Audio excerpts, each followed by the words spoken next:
KIXS 108, the Crossroads #1 for new country. We do it again. We catch up with our man Jay Witt. Thanks to our friends over at Titan Factory Direct. First of all, how are you doing this afternoon, sir?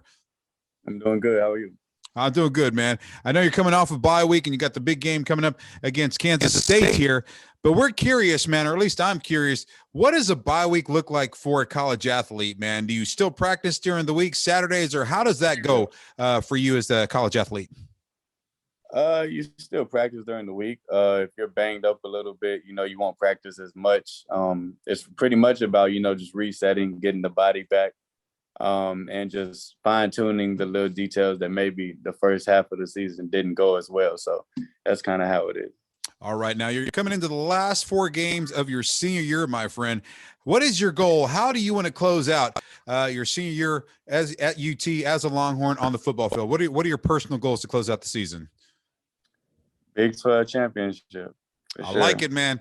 Quick to the point to the answer. Good stuff right there. And, when you get that week off, there's some people that bring this argument, whether it's a short amount of time, a long amount of time, rest versus rust. So when you hit that football field and you're on the field Saturday, do you have that issue in your mind? Rusty? Are you rested? Or how do you take care of that, man? After you've been doing it for so long, it gets to the point where it's more just like a rest, so you rest and then you're fresh when you move on to the next game. So that's kind of how I view it. I don't see it as like, I'm resty, because I said, during that bye week, you're still practicing. So, right. So it's pretty much just like getting some rest, time off, and then you're right back to it. All right, you guys are fresh. You're ready to roll for Kansas, man. So it's going to be a big-time matchup. We got it on KIXS 108, pregame, postgame, and play-by-play. Catch it on the radio. So a couple of questions, as always, before we close out. Are you watching the World Series? Are you following the World Series?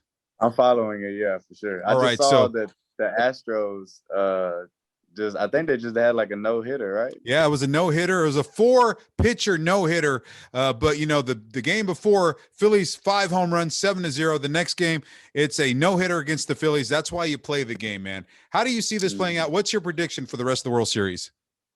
Man, so I actually last year threw the first pitch for the Astros. So I got to ride with them. For sure.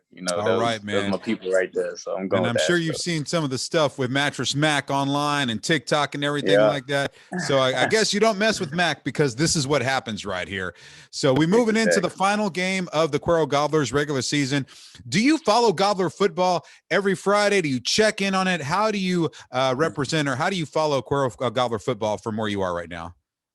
I still follow the Gobbler football page that they made when I was in high school. So nice, man. I just keep up with that, so hopefully they know that I'm watching all the time.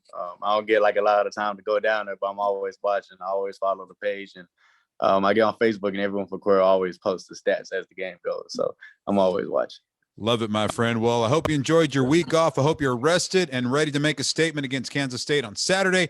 We appreciate it. Once again, pregame, game, play-by-play, and postgame. Thanks to our friends at Titan Factory Direct. Good luck on the field, and we'll talk to you next week, Jordan. All righty? Thank you. I appreciate it. The Crossroads #1 for new country, KIXS 108.